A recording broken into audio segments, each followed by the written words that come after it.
Selamat malam dari Los Angeles, Bapak Ibu Saudara sekalian. Selamat berjumpa kembali dengan kami dalam pembahasan Kitab Injil Yohanes, masih bab yang pertama. Hari ini akan kita mulai dengan ayat yang ke-38. Mari kita berdoa terlebih dahulu. Bapa yang penuh kasih, biarlah Engkau menuntun setiap daripada kami mengerti kebenaran firman-Mu yang pasti memerdekakan kami.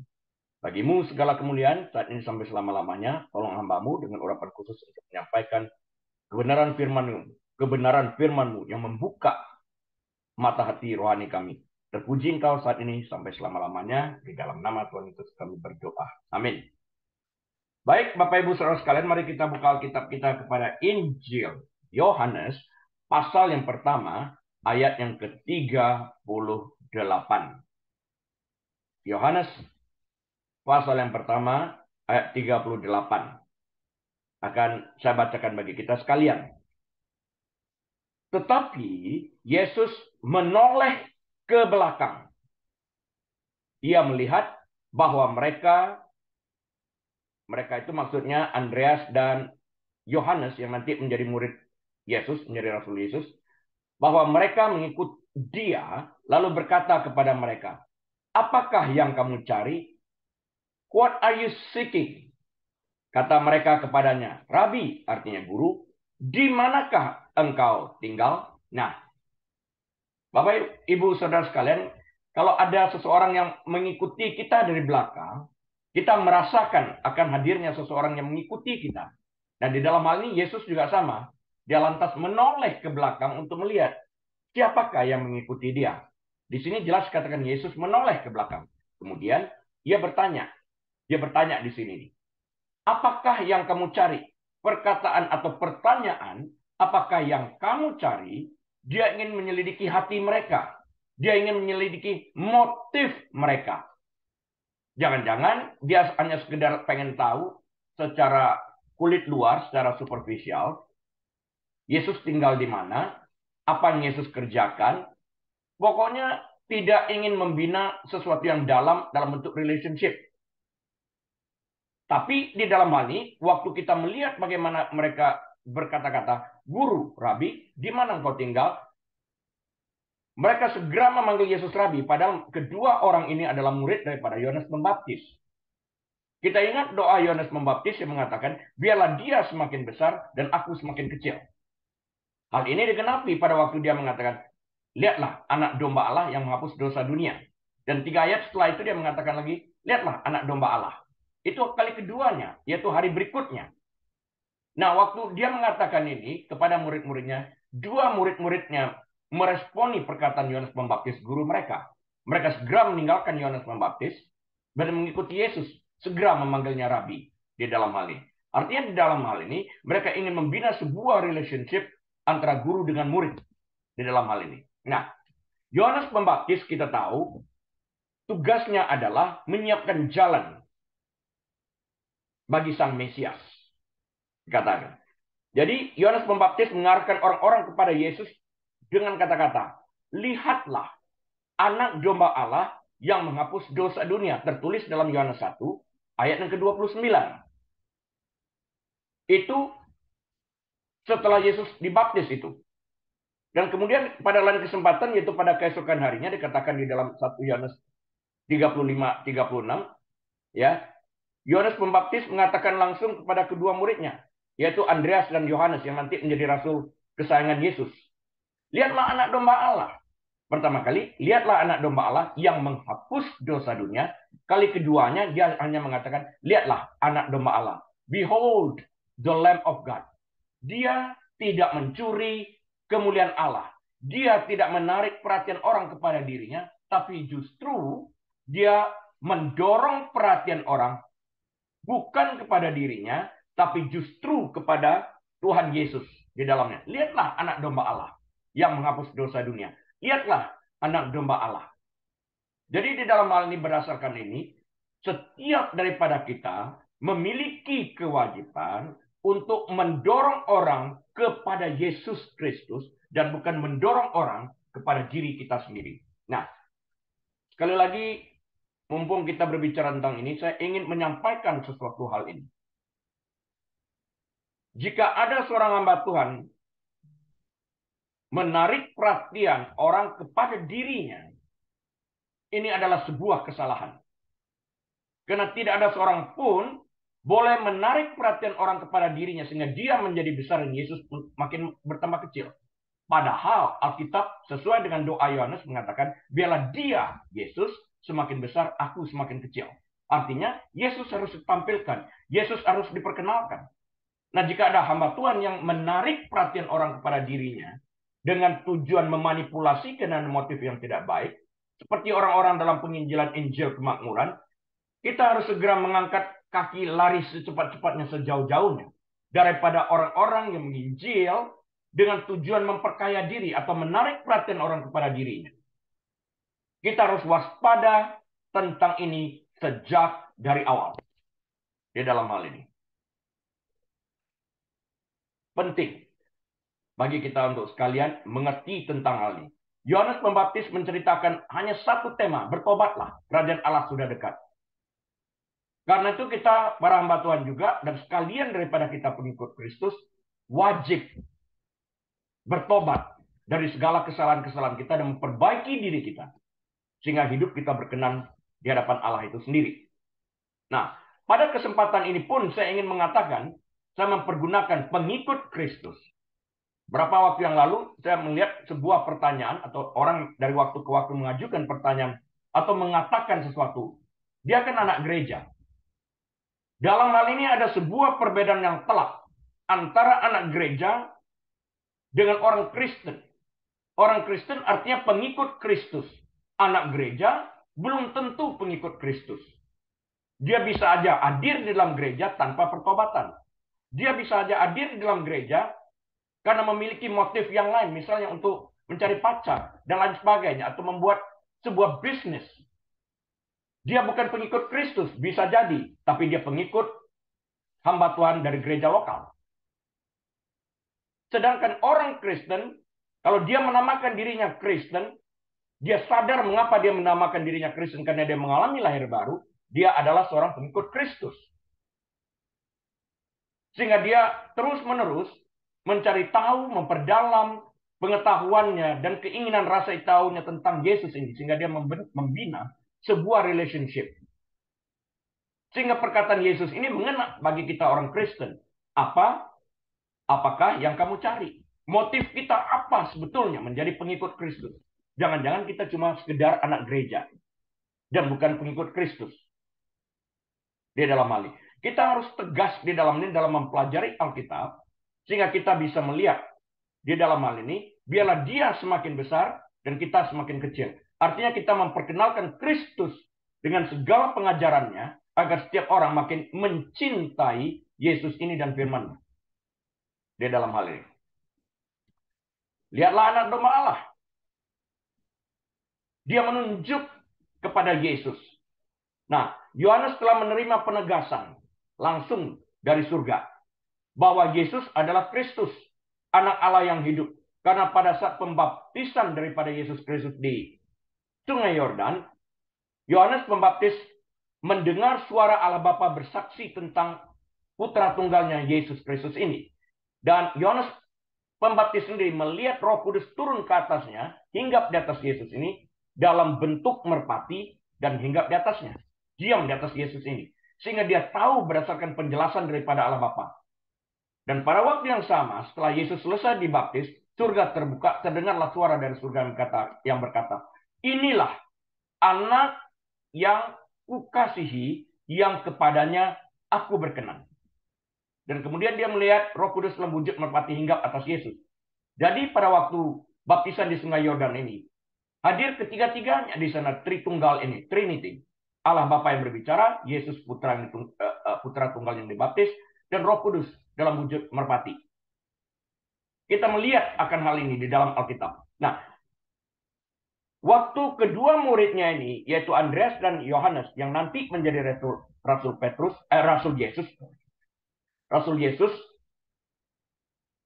mendengarkan perkataan daripada Yohanes Pembaptis, behold the Lamb of God. Lihatlah anak domba Allah.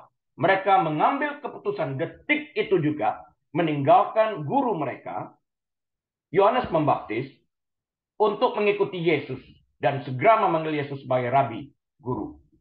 Jadi komitmen mereka jelas di dalam hal ini bukan kepada manusia. Komitmen mereka adalah kepada Kristus. Kalau anak gereja, komitmen mereka belum tentu kepada Tuhan. Bisa jadi kepada manusia. Dia pengikut siapa? Rasul Paulus jelas di dalam hal ini. Siapa itu Paulus? Dia bertanya, jangan sampai ya kita mengagungkan Paulus karena Paulus mengatakan aku tidak mati untuk menebus dosamu, Kristus yang mati untuk menebus dosamu. Di dalam hal ini jelas juga Paulus mengarahkan orang itu kepada Kristus, bukan kepada dirinya. Harus kita tahu tentang hal ini. Nah, kedua orang yang saya katakan tadi ini, Andreas dan Yohanes ini, adalah murid Yohanes Pembaptis. Mereka telah mendengar seruannya yang berapi-api untuk bertobat dan dibaptis. Repent, repent, for the kingdom of God is at hand. Bertobatlah, bertobatlah, karena kerajaan Allah telah dekat. Temanya cuma satu ini, yang didengungkan setiap hari. Ini Yohanes Pembaptis. Dalam kesederhanaannya, tetapi firman-Nya sekalipun sama, menusuk, membawa orang ke dalam pertobatan. Mereka telah mendengar Yohanes Pembaptis berkhotbah tentang Mesias yang akan datang dan sudah mengetahui tentang Yesus ini. Kedua murid Yohanes ini telah mengikuti Yohanes Pembaptis sejak awal pelayanannya. Enggak ada masalah bagi Yohanes. Karena dia datang untuk mempersiapkan jalan bagi Kristus, bukan untuk mencari murid. Nah, bagi para hamba Tuhan yang mendengarkan saya pada saat ini, kita harus mengerti, kita diutus sebagai hamba Tuhan untuk memberitakan Injil, bukan untuk mengumpulkan jemaat. Kalau jemaat kita merasa terpanggil untuk pergi ke gereja lain, jangan sampai sakit hati. Kita harus melihat itu sebagai titipan Tuhan untuk kita ajarkan kebenaran firman Tuhan. Dan setelah itu izinkan mereka pergi. Kalau itu yang mereka inginkan. Tapi kalau mereka memutuskan untuk tinggal, mendapatkan pengajaran yang lebih lanjut, bagian kita untuk mengajar mereka dengan sungguh-sungguh. Jadi jelas di dalam hal ini. Biar dia semakin besar, kita semakin kecil. Orang-orang yang dititipkan di tempat kita, saya mempergunakan perkataan titip. Itu jemaatnya Tuhan. Itu domba-dombanya Tuhan. Kita bekerja pada Tuhan untuk menggembalakan mereka sampai Tuhan menentukan yang lain. Yohanes Pembaptis memberi kesaksian bahwa ada seseorang yang jauh lebih besar daripada dia. Yohanes Pembaptis bahkan memberikan pernyataan bahwa membuka tali kasut orang itu pun dia tidak layak. Dan kepadanya telah dinyatakan oleh Allah bahwa orang yang dimaksud adalah Yesus yang adalah Mesias. Ketika Yohanes berdiri dengan kedua murid itu pada hari berikutnya, dia kembali mengarahkan mereka ke anak domba Allah. Dan kedua muridnya itu, yaitu Andreas dan Yohanes ini, yang nantinya Yohanes ini menjadi murid yang dikasihi Yesus, begitu penasarannya waktu mendengarkan dia adalah anak domba Allah. Sehingga mereka segera meninggalkan Yohanes Pembaptis dan mengikuti Yesus dari kejauhan. Kita lihat ini. Yohanes sendiri mengatakan membuka tali kasutnya pun aku tidak layak. Relevansi perkataan ini apa? Relevansinya adalah bahwa pada zaman itu yang bertugas untuk membuka tali kasut adalah budak. Nah, Yohanes mengatakan, aku lebih rendah daripada budak. Budak saja layak membuka tali kasut. Aku tidak layak. Dia menempatkan dirinya sedemikian rupa, sedemikian rendahnya, supaya terlihat jelas bahwa Yesus itu begitu mulia. Yesus itu begitu agung. Dia menempatkan posisinya jauh lebih rendah daripada seorang budak. Agar makin jelas terlihat perbedaan itu. Agar jelas terlihat dia semakin besar. Dia semakin dipermuliakan. Dan Yohanes di dalam hal ini tidak sedikit pun mencuri kemuliaan Allah. Luar biasa pelayanannya.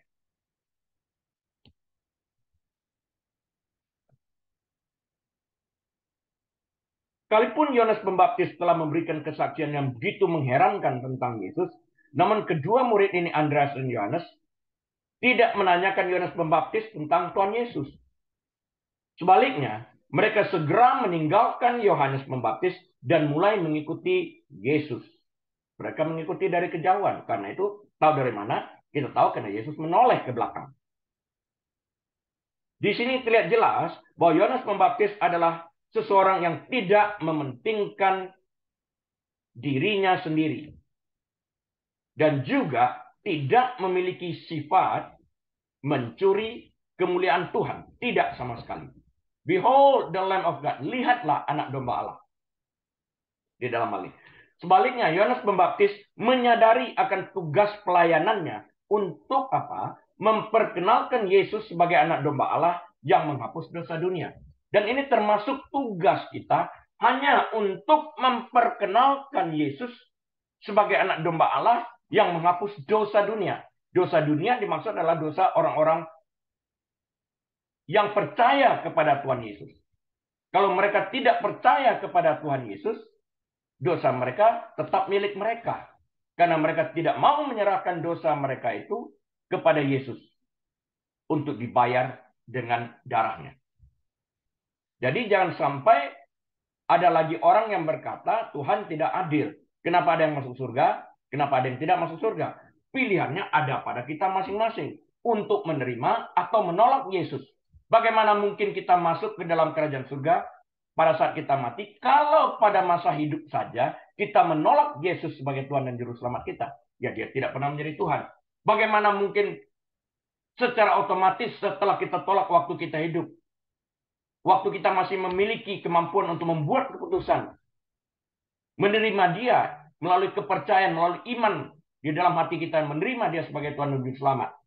Waktu kita memiliki kemampuan ini kita tolak, ya pengakuan penolakan yang kita lakukan sewaktu kita hidup ini tetap berlaku sampai kita mati. Nah, kalau kita menerima Yesus sebagai Tuhan dan Juru Selamat, kita beriman kepada dia, iman kita inilah yang dikatakan oleh Alkitab menyelamatkan kita.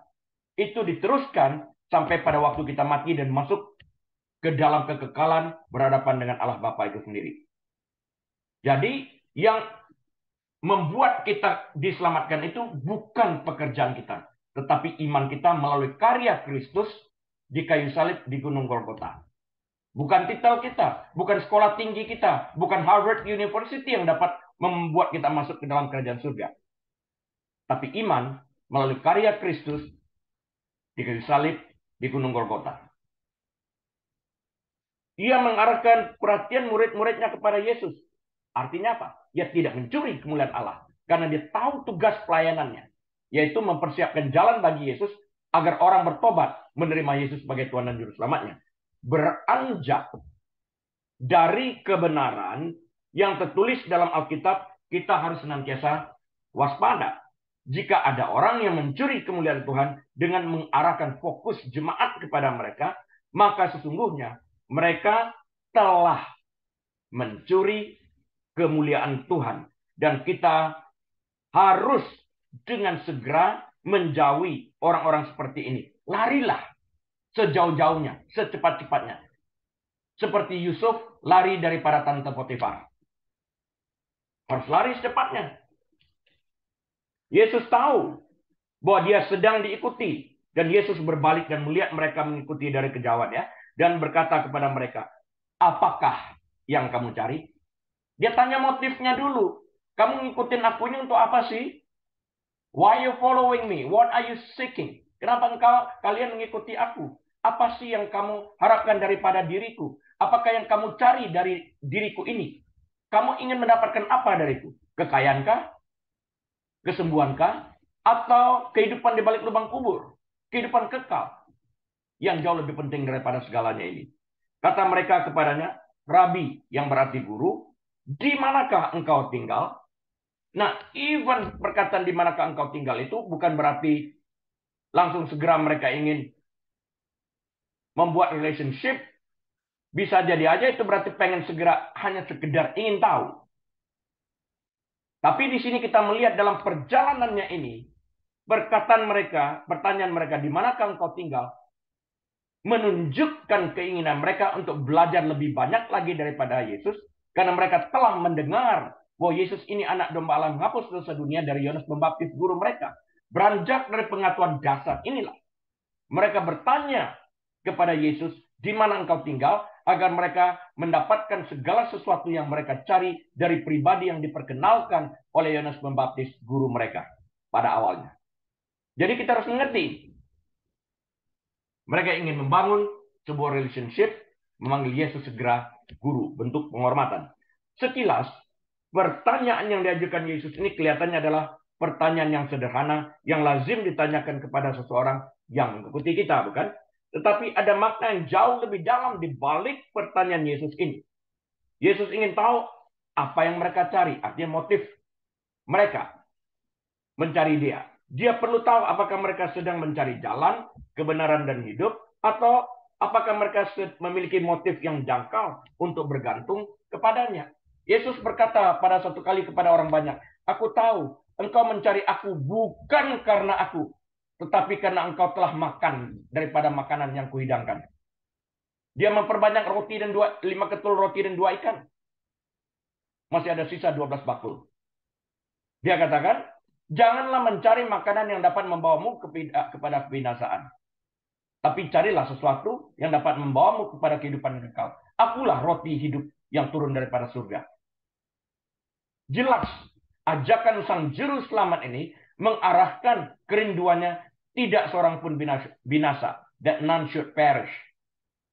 Tapi semua orang boleh diselamatkan melalui iman mereka kepada Yesus Kristus ini. Roma 10 ayat 9 dan 10 di dalam hal ini. Nah, mengapa Yohanes Pembaptis mengapa Yohanes penulis kitab Injil Yohanes ini menempatkan pertanyaan pertama dalam Injil Yohanes ini? Karena seperti yang ditulis dengan bijak oleh Rudolf Bultmann ini adalah, saya mesti mengatakan dalam ejaan Jerman, Rudolf Bultmann. Ini orang Jerman. A German Lutheran theologian and professor of the New Testament at the University of Marburg. Di Jerman. Nah, ini jelas pertanyaan pertama yang harus ditujukan kepada siapa? Kepada siapapun yang datang kepada Yesus. Hal pertama yang harus jelas. Injil tidak menjadikannya momen informasi bagi Yesus.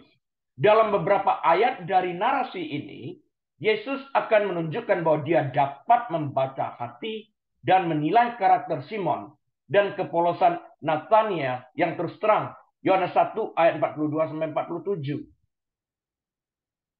Waktu dia berkata kepada Nathanael, aku melihat engkau di bawah pohon ara. Dia percaya itu sebagai Mesias. Engkau Israel sejati, katanya. Harusnya seperti ini setiap orang-orang Yahudi. Artinya, bahwa orang Yahudi itu mengalami kelengkapan sebagai orang Yahudi, Nathanael sebagai orang Yahudi sejati, pada saat mereka mengenal Yesus sebagai juru selamat. Justru mereka menjadi lengkap sebagai orang Yahudi. Di dalam hal ini. Berdasarkan perkataan ini, engkaulah orang Israel sejati. Wow, itu datang dari mulut Yesus loh ya, tentang Nathanael ini. Engkau kagum tentang apa yang kukatakan? Engkau akan melihat malaikat Allah turun dan naik nanti. Naik dan turun di dalam hal ini. Ya, tidak. Pertanyaannya bukan untuk Yesus di dalam hal ini ya. Pertanyaan ini untuk mereka, yaitu untuk semua orang yang akan datang untuk mengikutinya. Jika mereka mau mengikutinya, mereka harus menjawab pertanyaan yang bersifat pribadi ini. Apakah yang kamu cari? Jadi pertanyaan apakah yang kamu cari ini bukan ditujukan untuk kepentingan Yesus. Pertanyaan apakah yang kamu cari ini ditujukan untuk setiap kita yang mencari Yesus untuk menyelidiki hati nurani kita, untuk mengenal secara dekat motif kita mengikut Yesus. Kalau kita mengikut Yesus bahkan rela dibaptis untuk menikah, ya kita mempunyai motif yang salah di dalam hal. Atau menjadi orang Kristen dalam tanda petik untuk mendapatkan green card. Ini motif yang salah di dalam hal ini. Kita harus jelas dulu Apakah yang kamu cari? Karena itu kita jangan terburu-buru melihat angka yang membengkak akibat banyaknya orang dibaptis. Karena itu dapat menyesatkan di dalam hal ini. Pertanyaan dari Yesus ini kembali pada diri kita masing-masing. Kembali kepada mereka. Dan memanggil mereka untuk memperhatikan pengalaman religius mereka sendiri dan narasi di mana terdapat pengalaman pribadi mereka. Apakah yang kamu cari? Kalau Yesus yang dicari, bukan berkat yang dicari, kita akan mendapatkan Yesus dan kebenaran firman ini. Akulah jalan, kebenaran, dan hidup. Kita akan mendapatkan paket ini. Di dalam hal ini. Mereka dibawa oleh pertanyaan untuk melihat misteri apa yang menarik mereka. Apa yang sebenarnya berharga bagi mereka. Apa yang membuat mereka memutuskan untuk mengikuti Yesus dan bukan yang lain. Kenapa aku mau percaya kepada Yesus Kristus? Kalau saya bertanya kepada Bapak, Ibu, Saudara sekalian, pada saat Bapak, Ibu, dan Saudara sekalian memutuskan untuk menjadi pengikut Yesus, alasan apakah yang Bapak, Ibu, dan Saudara sekalian miliki pada waktu itu? Mengacu pada pertanyaan yang sama. Apakah yang kamu cari? Bisakah kita menjawab dengan konkret pertanyaan ini? Sehingga kita dapat mengetahui motif yang benar mengapa kita mengambil keputusan menjadi pengikut Kristus. Sehingga kita dapat berada di mana dia berada. Pertanyaan itu kemudian membimbing mereka untuk mencapai apa? Untuk mencapai kesadaran mendalam tentang diri mereka sendiri. Dan memahami diri mereka sendiri dalam keinginan mereka sendiri. Untuk mengetahui siapa mereka dalam hubungannya dengan Kristus ini nanti. Dan akan menjadi apa mereka jika mereka dengan kesadaran penuh memilih untuk mengikuti Yesus. Dalam hal ini kesadaran diri. Self-awareness mutlak diperlukan. Jadi sekali lagi Bapak Ibu Saudara sekalian, pertanyaan ini bukan untuk Yesus. Pertanyaan ini adalah untuk kita. Agar kita dalam kesadaran penuh menyelidiki motif hati kita yang tersembunyi ini tadi. Apa yang kita harapkan dari perjumpaan kita dengan Yesus sampai kita mengambil keputusan untuk menjadi pengikutnya. Ada apa yang terjadi di dalam hati kita ini? Apa yang kita cari di dalam pribadi Yesus Kristus ini? Apakah jalan dan kebenaran dan hidup itu? Jika itu yang kita cari, kita akan terus-menerus memperdalam relationship kita dengan Yesus ini. Melalui pergumulan kita dengan firman-Nya setiap hari sesuai dengan Acts 17 ayat 11. Bukan tanggung jawab pendetanya atau gereja aja semata-mata untuk memberi makan. Kita pun harus setiap hari bergumul. Bukan hanya menerima mentah-mentah apa yang disampaikan, karena siapa tahu apa yang disampaikan itu melenceng daripada apa yang tertulis di dalam Alkitab. Nah, kita perlu menyelidiki apakah yang dikatakan itu sudah sesuai dengan apa yang tertulis di dalam Alkitab. Itulah kebutuhan daripada Acts 17 ayat 11 dari New King James Version. Kisah para Rasul 17 ayat 11. Ya. Jadi sekali lagi, self-awareness kita, kesadaran diri kita dibutuhkan untuk menjawab motif yang ada di dalam hati kita yang tidak terlihat oleh orang lain. Karena maknanya hanya muncul saat mereka menyadari apa yang paling mereka inginkan. Jika kita menyadari makna yang terpenting yang kita inginkan dari Yesus Kristus, itu kita munculkan, maka relationship kita itu menjadi benar. Jadi maknanya muncul saat mereka menyadari apa yang paling mereka inginkan. Apa sih yang kita inginkan? Kalau kita menginginkan jalan kebenaran dan hidup, seperti yang saya katakan tadi, maka relationship kita menjadi benar. Yesus ditinggikan. Tapi kalau keinginan kita yang tersembunyi itu tercetus belakangan, bahwa kita ingin menjadi kaya, hanya mencari tangan Yesus untuk memberkati kita, maka kita lebih cenderung mendengarkan Injil kemakmuran dan bukan Injil Kristus yang menyelamatkan di dalam hal ini. Kita harus jelas di dalam hal ini. Hanya keinginan mereka yang dapat mendorong mereka menuju kebebasan dan keberanian untuk mengambil keputusan untuk mengikutinya. Walau sendiri aku tetap setia, kan? I've decided to follow Jesus. No turning back. Itu keputusan yang diambil. kita tahu akhir daripada segala sesuatu yang penulis lagu ini. Mereka satu keluarga mati karena menolak untuk menyangkal iman mereka. Karenanya di sini jauh di bawah dan bahkan lebih dalam dari ketertarikan langsung dan adanya berbagai distorsi motivasi ucapan selamat kepada diri sendiri. Non jauh di lubuk hati yang terdalam ada kasih karunia dan kebebasan baru yang dirayakan oleh Rasul Paulus sebagai Roma 5 ayat 5. Roma 5 ayat 5 yang dituliskan Rasul Paulus. Dan pengharapan tidak mengecewakan. Karena kasih Allah telah dicurahkan di dalam hati kita oleh Roh Kudus yang telah dikaruniakan kepada kita. Roh Kudus yang dikaruniakan kepada kita mencurahkan apa? Kasih Allah. Kasih Allah ini tidak terbatas, mengalir terus dan tidak pernah berhenti. Kasih Allah ini tidak dibatasi oleh keadaan, tidak dibatasi oleh circumstances. Jika kasih Allah dibatasi oleh circumstances atau keadaan, maka jika keadaan merosot, maka kasih itu akan merosot. Sehingga pertanyaannya, di manakah nilai kasih itu sendiri? Nah, nilai kasih Allah yang adalah agape ini tidak pernah berubah. Kita berubah, kasihnya tetap. Kita mau jahat, kita mau menjadi orang tidak benar, kasih Allah kepada kita tetap sama di dalam hal ini. Itulah nilai absolut daripada kasih itu, bahwa dia tidak pernah berubah. Langit bumi berlalu, firman-Nya kekal. Allah itu kasih, dan itu kekal di dalam hal ini. Jika kasih itu tidak kekal, maka Allah itu tidak kekal. Karena Allah itu kekal, dan Allah itu adalah kasih, maka kasihnya kekal dan tidak pernah berubah. Kasih itu sempurna. Karena kasih itu sempurna, maka dia tidak dapat dipengaruhi atau berubah oleh keadaan manusia. Dosakah atau apa saja. Tidak dapat merubah kasih Allah.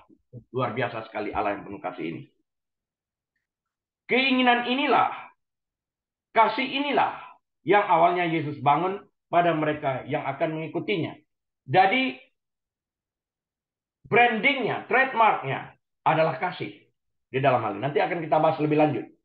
Kasih yang dilimpahkan Yesus ini akan merupakan kekuatan di tahun-tahun mendatang dalam perjalanan mengikuti Dia dengan segala tantangannya dalam kehidupan berkomunitas.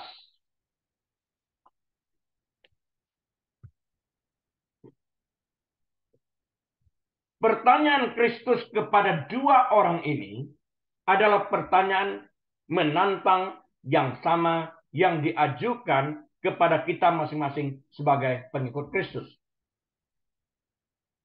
Jawaban sejujur apa yang dapat kita berikan dalam menjawab pertanyaan ini? Apakah dalam menjawab pertanyaan ini kita sejujurnya mengenal motif terbaik kita? Mengapa kita mengambil keputusan untuk menjadi pengikut Yesus? Apakah dalam menjawab pertanyaan ini kita memiliki kesadaran diri sepenuhnya, self-awareness, untuk sejujur-jujurnya mengetahui dan mengakui siapa kita di hadapan Kristus, dan akan menjadi apa kita jika kita dengan kesadaran diri penuh memilih untuk menjadi pengikutnya. Pertanyaan, apakah yang engkau cari bukan untuk Yesus, Bapak Ibu Saudara sekalian, sekali lagi, tapi sepenuhnya untuk kita. Karena kita harus menyelidiki motif kita. Sebuah pertanyaan yang menyadarkan kita, membangunkan kita untuk menyelidiki motif terdalam yang terdapat dan mungkin tersembunyi dalam lubuk hati kita yang terdalam, yang tidak dapat dilihat oleh siapapun, hanya kita yang mengetahuinya. Karena itulah Yesus bertanya tentang motif kita, membawa kita ke dalam ke alam kesadaran penuh. Apa sih motifku? Jika motif kita benar untuk mencari jalan kebenaran dan hidup, yaitu Yesus, kita akan menemukan itu melalui hubungan pribadi dengan Dia.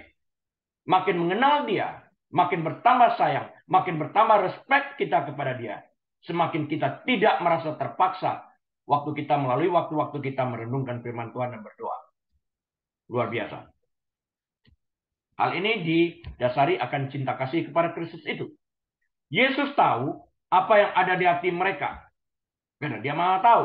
Tetapi dia ingin kedua orang ini mempertimbangkan motif di balik tindakan mereka. Itu penting. Yesus pun kalau berdoa, kita ingat waktu di depan kuburan Lazarus. Ya Bapa, karena orang banyak ini, agar mereka mengetahui bahwa Engkau mengutus aku, kan? Yesus berkata seperti demikian. Aku berkata kepada Lazarus, bangkit dan keluarlah. Karena belum tentu semua orang yang hadir di sana mau mengakui keilahian Yesus. Tapi aku melakukan ini bukan untuk diriku, tapi untuk memuliakan Engkau ya Bapa, supaya mereka tahu bahwa Engkau yang mengutus aku, dan perbuatan membangkitkan yang aku lakukan ini adalah pekerjaanmu melalui aku sebagai yang diutus. Engkau sebagai pengutus di dalam hal ini. Apakah mereka mengikuti dia karena penasaran? Atau apakah mereka mengerti bahwa dia adalah anak domba Allah yang diurapi, yang diutus oleh Bapanya di surga untuk menghapus dosa dunia? Artinya diutus untuk mati. Mati untuk apa? Untuk membayar upah dosa kita yang percaya kepadanya. Apakah mereka mengakui dia sebagai inkarnasi firman Tuhan? Yohanes 1 ayat 14. Firman menjadi daging. Allah menjadi manusia. The God-man. Bisa dengarkan khotbah saya tentang The God-man ini, yang saya khotbahkan minggu lalu. Atau apakah mereka hanya mencari eksploitasi sensasional, beralih kepadanya sebagai anak domba Allah yang menghapus dosa dunia, seperti yang dikatakan Yohanes Pembaptis? Apakah mereka sungguh-sungguh menyadari bahwa keputusan untuk mengikutinya berasal dan harus berasal dari motif yang benar, dan bukan hanya sekedar perasaan sesaat mendengar khotbah Yohanes Pembaptis, guru mereka? Bukan hanya sesaat, tapi harus menetap. Karena kalau kita memutuskan untuk mengikut Yesus, kita harus membuat komitmen. Kita harus persisten. Kita harus konsisten dalam kepercayaan, dalam iman kita kepada dia. Artinya, sampai kita berjumpa kembali dengan dia pada waktu kita meninggalkan dunia yang fana ini.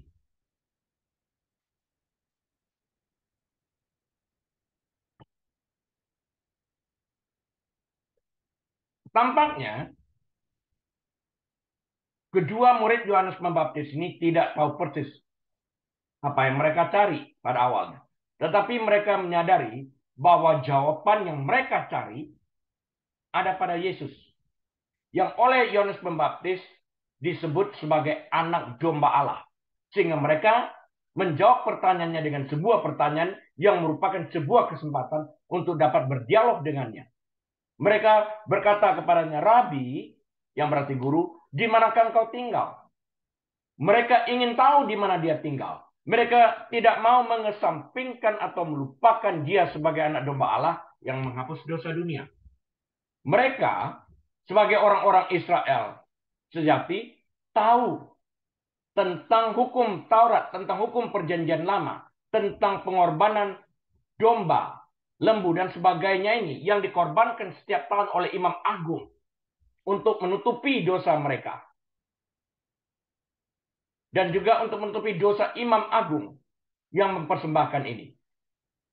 Yesus disebut sebagai anak domba Allah. Anak domba yang sempurna, yang memiliki kemampuan berbeda daripada darah domba binatang yang hanya dapat menutupi dosa. Tapi darah anak domba Allah, yaitu Yesus Kristus yang sempurna ini, tidak menutupi dosa, tapi menghapuskan dosa yang tidak dapat dilakukan oleh darah binatang. Darah binatang harus dikorbankan setiap tahun. Berapa banyak pengorbanan selama sekian lama. Sampai Yesus mati di kayu salib 2000-an tahun yang lalu. Berapa juta sudah atau miliar daripada binatang yang sudah dikorbankan di dalam hal ini. Banyak ya. Tapi Yesus, anak domba Allah yang sempurna ini, hanya mengorbankan dirinya satu kali dan selamanya. Satu kali. Selama-lamanya. Bukan dua kali. Karena itulah Musa, karena melanggar kekudusan Allah, dengan memukul batu karang kali keduanya, tidak dapat masuk ke tanah perjanjian. Saya ulas ini sedikit. Saya elaborasikan. Memang benar, pada kali pertama waktu orang-orang Israel yang dikeluarkan dari tanah Mesir di bawah Firaun, mereka mengalami perbudakan selama 400 tahun. Yahweh memang berkata pertama kali kepada Musa untuk memukul batu karang agar mengeluarkan air. Batu karang itu adalah lambang daripada Yesus Kristus yang mengeluarkan air kehidupan ini sendiri. Tapi kali keduanya waktu mereka mengomel-ngomel lagi, murmuring, mereka haus, Yahweh Tuhan, pencipta langit bumi ini berkata kepada Musa, berbicaralah. Dia tidak katakan kali keduanya pukul lagi. Pukul sudah kali pertama. Yang kali ini dia berkata, berbicaralah kepada batu karang itu. Tapi Musa dengan arogannya memukul batu karang itu. Dan Tuhan berkata kepada Musa, karena engkau melanggar kekudusanku, maka engkau tidak dapat masuk ke tanah perjanjian. Refleksinya dalam perjanjian baru ini sebetulnya apa? Waktu Musa dikatakan, engkau harus berbicara kepada batu karang pada kali keduanya, dia berbicara tentang berbicaralah kepada Kristus yang telah dibangkitkan. Karena dia sudah mati, dia bangkit. Pengorbanannya hanya satu kali. Kenapa kamu pukul dua kali? Ini kesalahan. Karena Yesus tidak dapat mati dua kali. Dia hanya satu kali. Sempurna. Kalau dia dua kali berarti tidak sempurna. Dia anak domba Allah yang sempurna. Di dalam hal ini. Nah, Musa melambangkan hukum Taurat. Hukum. Yosua sebagai pengganti Musa melambangkan Yesus Kristus itu. Jadi kita lihat, hukum Taurat tidak dapat membawa orang masuk ke dalam kekekalan surgawi. Hanya sampai kepada pengenalan iman kepada Kristus ini. Dan dari sanalah Kristus mengambil alih, menyelamatkan orang untuk dapat dibawa masuk ke dalam kerajaan surga berdasarkan kasih karunia, anugerah. So we are saved by grace through faith alone. Karena itu kita diselamatkan karena kasih karunia oleh iman kita kepada Kristus. Dengan demikian kita buktikan lagi bahwa perjanjian lama tidak bertentangan dengan perjanjian baru. Karena dalam perjanjian baru memang dikatakan bahwa hukum Taurat itu hanyalah tutor, atau dalam terjemahan bahasa Indonesianya hanyalah penuntun sampai kita kepada Kristus dan beriman kepada Dia, dan saat itu kita diambil alih oleh iman kita melalui Kristus diselamatkan ini. Demikianlah Musa yang melambangkan hukum ini tidak dapat masuk ke dalam tanah perjanjian, dia mati. Dia mati. Hukum Taurat menuntut kesempurnaan. The law demands perfection. The law demands perfection. Sempurna. Musa melanggar. Tidak sempurna. Ditunjukkan, didemonstrasikan konsekuensi yang dialami oleh orang yang tidak sempurna. Yosua ditampilkan sebagai pengganti daripada hukum Taurat. Kristus. Yosua yang membawa orang-orang Israel masuk ke tanah perjanjian. Jesus Christ yang membawa kita masuk ke dalam kerajaan surga. Saya berharap penjelasan ini jelas sehingga dapat dimengerti dengan baik dan kita tidak membuat kesalahan lagi di dalam hal ini. Jadi ada benang merah yang menghubungkan antara perjanjian lama dengan perjanjian baru. Kita tidak mungkin mengenal perjanjian baru tanpa perjanjian lama ini sendiri. Karena perjanjian lama harus diselesaikan terlebih dahulu sebelum perjanjian baru dapat dimulai. Dan perjanjian lama ini diakhiri pada waktu Yesus mengembuskan napasnya di kayu salib. It is finished. Dan di sana dia mengatakan telah selesai. Tetelestai. Perjanjian lama ditutup. Era perjanjian baru dimulai. Dan setelah dia bangkit itulah perintah untuk membaptiskan orang itu sesuai dengan Matius pasal yang terakhir 28. Baptiskanlah mereka dalam nama Bapa, Putra, dan Roh Kudus. Sedangkan pada waktu di kayu salib, di mana salah satu orang penjahat itu yang berada di satu sisi Yesus bertobat, belum dibaptis karena perintah baptisan belum diberikan. Itu yang pertama. Yang kedua, dia tidak mendapatkan kesempatan. Andai kata perintah itu sudah ada. Perintah itu belum ada karena Yesus belum mati dan belum dibangkitkan. Perintah itu diberikan setelah Yesus mati dan dibangkitkan. Karena baptisan air itu adalah baptisan dalam kematian Kristus agar kita dibangkitkan bersama dengan Dia. Kita lanjutkan. Andreas dan Yohanes mengolah dalam hati mereka tentang pernyataan guru mereka, Yohanes Pembaptis. Pada saat ia menunjuk kepada Yesus dengan mengatakan, lihatlah anak domba Allah. Sambil menarik perhatian mereka kepada Yesus. Dan ditambah lagi dengan pernyataan Yohanes Pembaptis yang mengatakan bahwa ia, Yohanes Pembaptis, tidak layak untuk membuka tali kasut Yesus, tidak layak membuka tali kasut Yesus, sebuah pekerjaan yang biasanya dikerjakan oleh seorang budak. Menunjukkan bahwa ia lebih rendah, memposisikan dirinya lebih rendah daripada seorang budak. Menunjukkan betapa mulianya Yesus berbanding dirinya yang terbuat daripada debu ini. Dia menggunakan ini untuk membuat kita sadar, bangun untuk melihat kemuliaan Allah. Sesuai dengan apa yang dikatakan, biar aku semakin kecil, dia semakin besar. Aku tidak layak loh membuka tali kasutnya. Aku lebih rendah daripada seorang budak. Agar terlihat nyata kemuliaan Tuhan itu. Dan dalam hal ini dia tidak mencuri kemuliaan Allah. Tapi justru dia mendorong orang-orang kepada Yesus.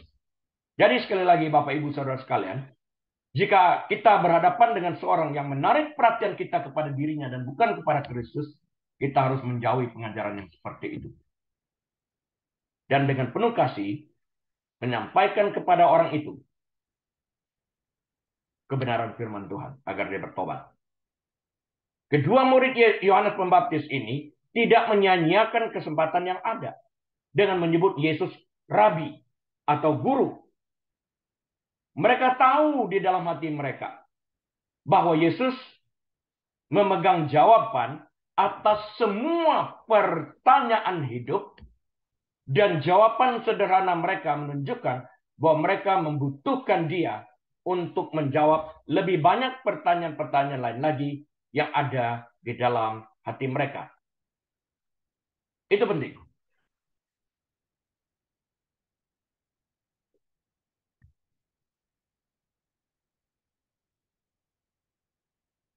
Cinta atau kasih adalah sebuah pilihan yang diambil secara sukarela tanpa paksaan yang disertai dengan komitmen. Kasih yang abstrak tidak pernah ada. Nggak ada cinta yang abstrak. Nggak ada.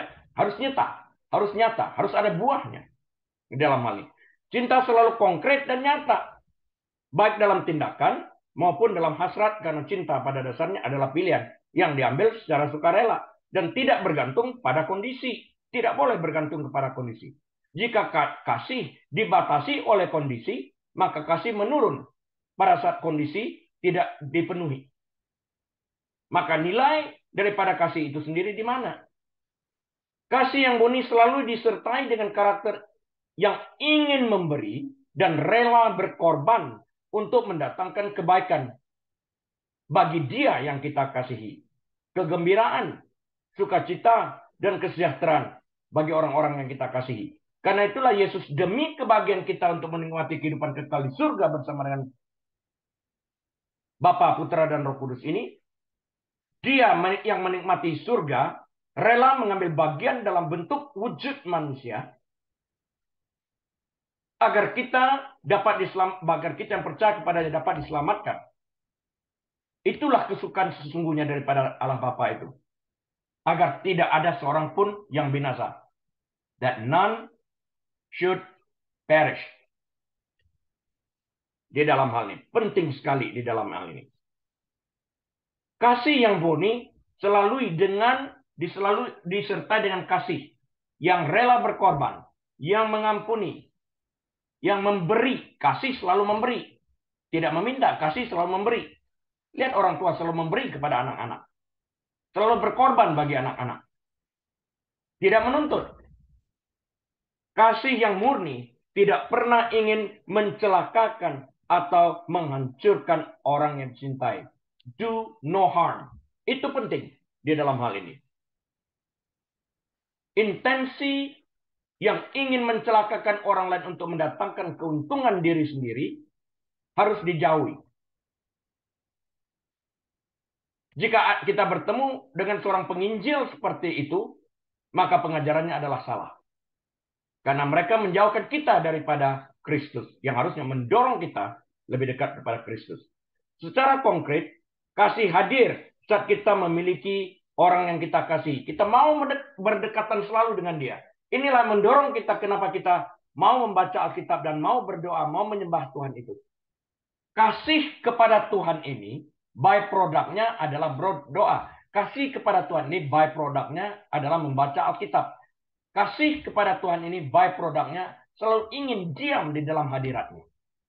Itu efek sampingnya, by produknya, akibat daripada mengasihi Tuhan. Objeknya nyata. Dan kasih itu diekspresikan dengan luapan kegembiraan yang nyata dan terlihat oleh orang-orang di sekeliling kita. Bukan show off, tapi konstan. Ada kenyataannya, berkomitmen. Sibuk nggak sibuk, padat nggak padat, pekerjaan hari itu tetap mencari Tuhan. Atau ketika dia yang kita kasih sedang tidak berada di dekat kita, dalam kehidupan sehari-hari kita, kasih itu tetap tidak pudar di dalam hal ini. Karena kasih itu hadir sebagai objek permanen yang terus-menerus ada, sekalipun ketika orang kita kasih sedang tidak berada di dekat kita. Tidak dapat kita rasakan. Misalnya kita sedang di kantor, istri di rumah bersama dengan anak. Yang kita cintai, yang kita kasih, sedang tidak berada dekat kita. Kita tidak dapat meraba, kita tidak dapat mencium dan sebagainya. Kita tidak dapat melihat, mendengar, menyentuh, membaui atau merasakan dengan cara apapun. Namun kasih tetap hadir sebagai hasrat, sebagai kerinduan, sebagai yang dinantikan dengan penuh kerinduan dan tetap dicari. Keinginan dan kegembiraan dalam kekuatannya mengungkapkan kepada manusia apa yang paling penting dalam hidup mereka. Dengan cara ini, mereka menemukan siapa mereka. Apa yang benar-benar dicintai manusia adalah apa yang memberi tahun-tahun hidup mereka tujuan. Tujuan ini, kasih ini, yang mendorong orang menemukan tujuan. Karena ada seseorang yang dikasihi, tujuan itu makin kuat di dalam kehidupan mereka. Aku harus bekerja dengan sungguh-sungguh agar keluarga ada makanan. Ada tujuan di dalam mengasihi tersebut. Makin bersungguh-sungguh kita melakukan yang terbaik karena semuanya didasarkan kepada kasih. Orang yang benar-benar mengasihi Tuhan akan benar-benar melayani dan memberikan yang terbaik tanpa berkeluh kesah di dalam hal ini.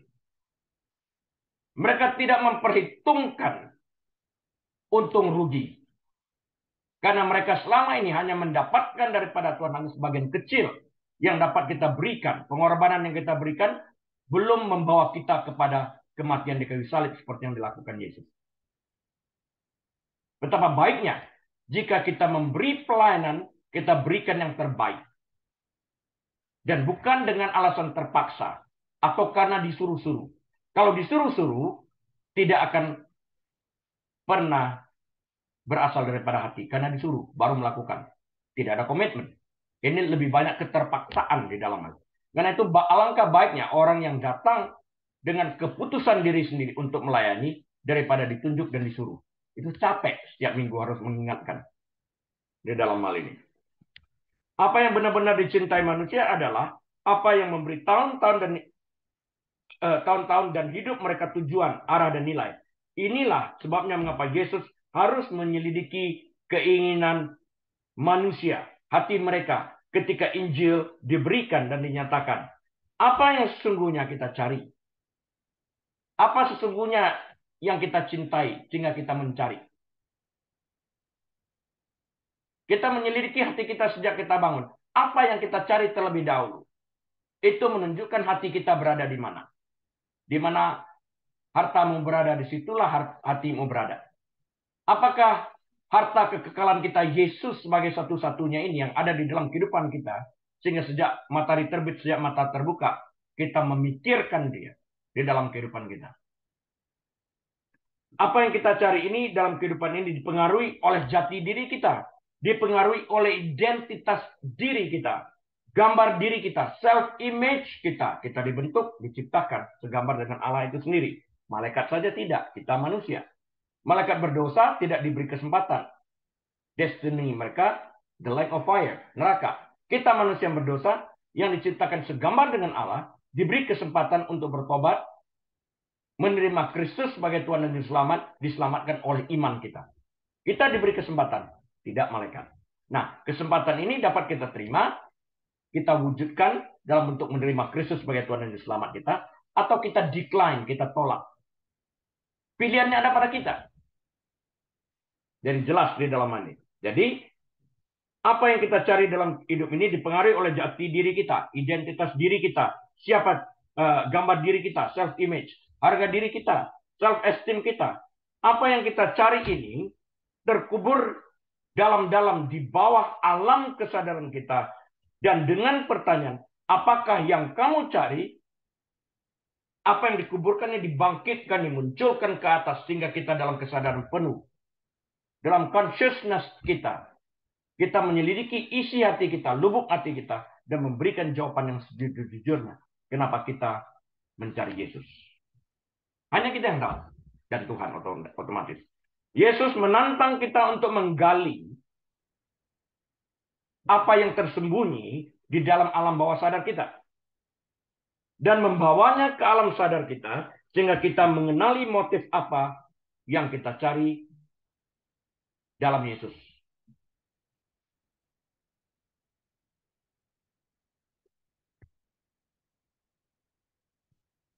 Pertanyaan Yesus kepada murid-muridnya ini menggali jauh ke dalam terhadap tindakan dan kinerja eksternal. Terhadap apa yang dianggap sebagai keberhasilan atau kegagalan.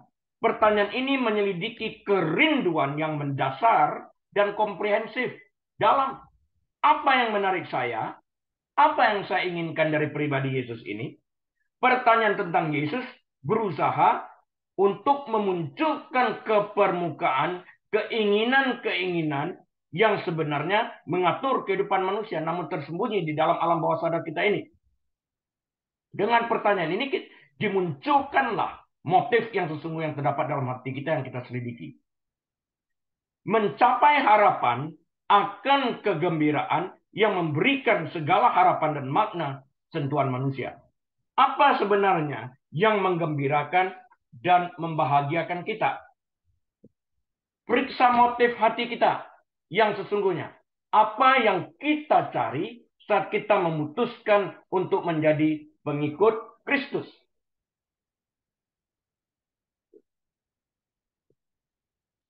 Kelompok orang dan kebudayaan yang berbeda dapat memformulasi ulang pertanyaan sesuai dengan kebudayaan mereka. Selama pertanyaan ini diam dalam konteks pertanyaan yang sama. Apa sih yang kita cari di dalam Yesus ini? Itu kan motif. Selama itu mencakup hasrat radikal, cinta yang total, dan meliputi transendensi diri dan pencarian komprehensif. Mendalam, menyelidiki, menjawab dengan benar dan sejujur-jujurnya. Mengapa kita mau mencari Yesus dan menjadikan dia Tuhan kita? Apa yang engkau inginkan dari hidupmu itu? Apa yang menopang dalam kehidupanmu sekarang yang memberikan makna dan kegembiraan dalam menghadapi hidup ini? Apakah itu apa yang ditawarkan dunia sama yang seperti ditawarkan setan kepada Yesus tentang kekayaan dunia? Apakah itu yang menyenangkan kita? Atau yang menyenangkan kita itu adalah pribadi Yesus yang menyelamatkan kita sehingga kita dapat menikmati kekekalan di dalam surga yang dimungkinkan oleh Yesus ini. Ketika kematian datang, apa yang kamu inginkan dari hidup ini? Saatnya kita memikirkan tentang ini. Manusia tidak pernah menjawab pertanyaan seperti di atas ini sepenuhnya, melainkan hanya sebagian. Mereka terbata-bata mengeluarkan tanggapan mereka dalam fragmen dari waktu ke waktu. Kelompok-kelompok kecil menjawab sebagian-sebagian, fragmen-fragmen di dalam hal ini. Saat fragmen-fragmen ini menjadi lebih otentik, fragmen-fragmen ini muncul dalam alam sadar manusia. Fragmen-fragmen yang muncul dalam alam sadar ini menjadi begitu luas, sehingga seseorang hanya bisa terbata-bata dalam mengucapkan fragmen-fragmen tersebut dalam menjawab pertanyaan yang diajukan ini. Apakah yang kamu cari? Mereka seperti tersentak dan tidak dapat melanjutkan kata-kata mereka dan harus menunggu seketika sampai mereka dapat melanjutkan lagi apa yang muncul dalam alam sadar mereka. Bukankah ini menjadi terlambat jika mereka yang tidak menerima Yesus sebagai Tuhan Juru Selamat mereka berhadapan dengan Allah suatu saat di dalam pengadilan ini? Apakah yang kamu cari di dalam kehidupan itu? Jawaban apakah yang dapat mereka berikan selain daripada dunia dan kenikmatannya? Dan mereka mendapatkan upah dunia dan kenikmatan itu di dalam kekekalan api neraka. Di mana kehidupan yang sesungguhnya, di mana damai sejahtera Tuhan tidak ada di dalam neraka. Harus kita sadari selama kita masih dapat berbicara dengan pikiran sadar, dapat membuat keputusan. Orang koma tidak dapat membuat keputusan. Orang gila tidak dapat membuat keputusan. Jadi sebelum gila, buatlah keputusan. Sebelum koma, buatlah keputusan. Itu penting. Di atas segalanya, sangat penting untuk menyadari, baik dalam Injil maupun dalam keseluruhan kehidupan orang Kristen, bahwa Kristuslah yang mengajukan pertanyaan ini. Dia yang digambarkan kitab Wahyu, seperti yang tertulis dalam Wahyu 1, ayat 5 dan 6, Revelation chapter 1 verses 5 and 6, Wahyu 1 ayat 5 dan 6. Saya kutipkan, saya bacakan bagi kita sekalian. Dan dari Yesus Kristus, saksi yang setia, yang pertama bangkit dari antara orang mati, dan yang berkuasa atas raja-raja bumi ini, bagi Dia yang mengasihi kita, dan yang telah melepaskan kita dari dosa kita oleh darahnya. Menghapus hutang dosa kita maksudnya. Ayat 6. Dan yang telah membuat kita menjadi suatu kerajaan, menjadi imam-imam bagi Allah, Bapaknya. Bagi Dialah kemuliaan dan kuasa sampai selama-lamanya. Amin. Nah, dalam tatapannya, peristiwa pemuridan pertama, manusia dapat memperoleh keberanian yang tenang untuk mendengar dan menjawab kualitas pencarian dari pertanyaan mendasar. Apakah yang kamu cari? Apa sih yang kamu cari itu apa? Jangan-jangan kamu hanya ikut-ikutan doang. Semua orang ikut Yesus, aku ikut juga lah. Kalau semua orang ikut dunia, kamu juga ikut dunia. Beranikah engkau melawan arus mengikut dunia itu untuk mengikut Yesus? Walaupun sendiri, ku tetap setia. Yang lalu kita berkatanya ada satu ikan yang ikut arus, yaitu ikan mati. Ikan hidup sanggup melawan arus. Apakah kita mau mengikuti arus berarti kita mati? Tanpa memiliki keberanian untuk membuat keputusan di dalam kehidupan ini. Suatu saat ini akan berbuah. Kalau kita tidak berani mengambil keputusan saat ini untuk menjadikan Kristus sebagai Tuhan dan Selamat kita, buahnya adalah di pengadilan nanti waktu Yesus muncul sebagai hakim yang adil. Mencampakkan orang yang tidak percaya kepadanya ke dalam kekekalan api neraka di mana kata Alkitab ada kertakan gigi dan ratap tangis. Penuh dengan penyesalan. Orang menyesal itu giginya gemetar. Marah, kesal, frustrasi. Di awal penyimpangan besar tentang kontemplasi dalam buku ketiga, The Living Flame of Love, nyala api cinta kasih, John of the Cross mengungkapkan keyakinan yang mendasari segala sesuatu yang selanjutnya dia sampaikan sebagai pernyataan. Pertama-tama harus diketahui bahwa jika jiwa kita mencari Tuhan, maka jiwa akan menemukan lebih banyak lagi. suatu bentuk kawasan jiwa yang akan kasih yang sempurna. Ini John of the Cross mengungkapkan ini dalam bentuk puisinya. John of the Cross ini adalah seorang imam Katolik. Seperti banyak orang dewasa ini, Andreas dan Yohanes tidak tahu apa yang mereka cari, tetapi mereka menemukan jawaban mereka di dalam Yesus. Dan mereka menanggapinya dengan mengalihkan kesetiaan mereka dari Yohanes kepada Yesus. Bagi Bapak, Ibu, dan saudara sekalian yang belum menemukan apa yang ingin dicari dari Yesus ini, berkenalanlah terlebih dahulu dengan Yesus itu dengan mengikuti pendalaman Alkitab atau menggumuli Alkitab itu, belajar Alkitab itu. Pada suatu saat Bapak, Ibu, dan saudara sekalian, jika bersungguh-sungguh mencari Yesus ini, dengan menggali firman-Nya, akan menemukan makna dan arti daripada mencari Yesus ini. Keputusan bijak mereka mengakibatkan Tuhan memanggil mereka berdua. Ikut aku, follow me. Come and see. Nanti kita akan belajar di ayat 39. Come and see. Maksudnya apa di dalam ini? Sendiri. Bukan lagi berdasarkan kata orang. Tapi come and see for yourself.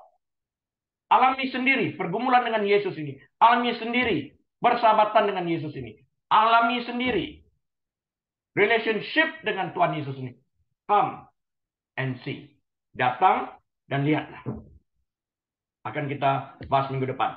Yesus bersedia mengundang siapa saja tanpa batas dan semua orang yang benar-benar ingin mengikuti Dia untuk datang dan mengikuti Dia. Dan semakin kita mengenal Dia, semakin kita kagum akan siapa Dia dan apa yang telah Dia lakukan. Mengikuti Dia dikatakan, bukan mengikuti berkatnya, makannya, tidak mencari makanan, tapi mencari pribadi si penyedia ini, sumber segala-galanya ini. Keinginan yang membara dan membakar rasa ingin tahu kita, seperti yang Yesus tanyakan kepada Andreas dan Yohanes pada saat mereka mengikuti Yesus dari kejauhan, yaitu apakah yang kamu cari, akan menyebabkan kita terus bergumul dan bertanya, mengapa kita sebenarnya mencari Yesus? Apa yang kita harapkan dari pencarian kita akan siapa Yesus itu sesungguhnya? Mengapa Yesus itu begitu penting sehingga begitu banyak orang yang mencarinya? Yesus telah menjadi pusat perhatian dan sekaligus kontroversial bagi begitu banyak orang di dunia ini. Dengan demikian saya tutup sampai di sini dan mengundang Bapak Ibu Saudara sekalian untuk menggumuli pertanyaan yang satu ini. Apakah yang kamu cari? Semoga kita menemukan jawabannya, dan bagi yang belum terus bergumul dalam menggumuli firman yang kita baca setiap hari, bukan sesekali, Tuhan Yesus memberkati, dan kita tutup dalam doa. Bapa Surgawi, hamba-Mu telah selesai berbicara, namun Roh Kudus terus berbicara dengan kami. Terima kasih Tuhan. Tolong kami, bukan hanya sekedar mendengar, tapi menjadi pelaku firman-Mu dan menyalurkan pelajaran ini ke tempat-tempat lain bagi orang-orang yang membutuhkannya. Terima kasih, kami bersyukur dalam nama Tuhan Yesus. Haleluya. Amin. Baik Bapak Ibu Saudara sekalian, sampai berjumpa kembali minggu depan. Tuhan Yesus memberkati. Shalom.